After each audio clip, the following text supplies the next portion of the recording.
is horrific and bogus. I mean, let's be really clear. The DOJ and Pam Bondi are essentially spying on members of Congress and what they're searching for in the Epstein files.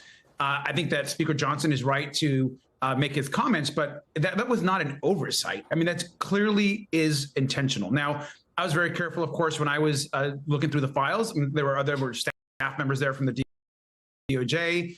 And I think a lot of us suspected that our searches could be traced, but to actually see it happen and actually know that that's actually what they did is pretty stunning, especially because we know that the DOJ has been involved in a massive White House cover-up from day one. I mean, Pam Bondi is the one that said that the files were on her desk. Donald Trump said this whole thing is a hoax. They try to end this whole investigation early on.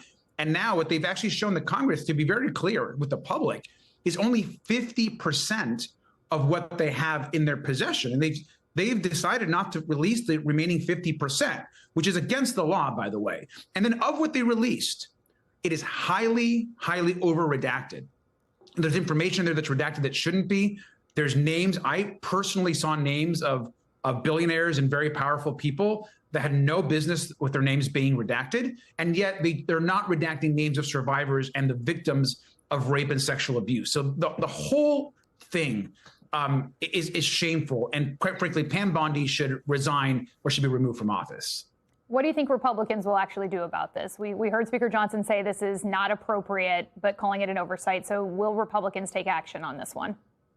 I mean, they should. It's definitely not an oversight. I talked to a couple of Republicans when this news broke. They were pretty surprised and stunned as well. You've had a couple of them actually say that this is not appropriate. And they're right. I mean, look, the Epstein files across the country is maybe the most bipartisan issue.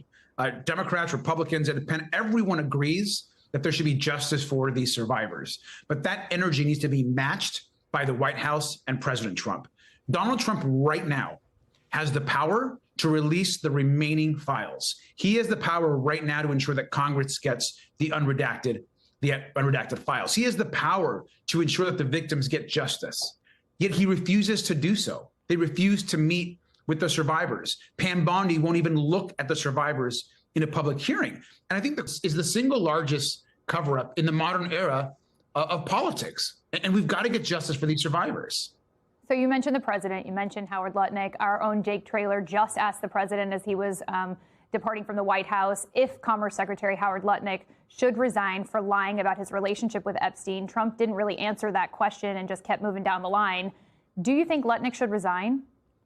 100% he should resign.